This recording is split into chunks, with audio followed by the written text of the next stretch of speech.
daw nag-ataman akong kayumangging kulay.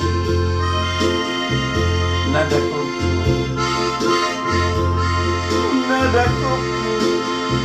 sa sangang baliting alang kawo. Hinapot ko kung ano tayaong kadiyan.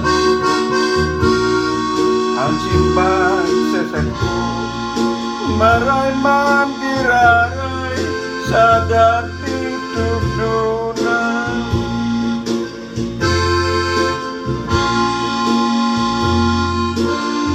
Kaya kapunay ka madadakop ka ng iba.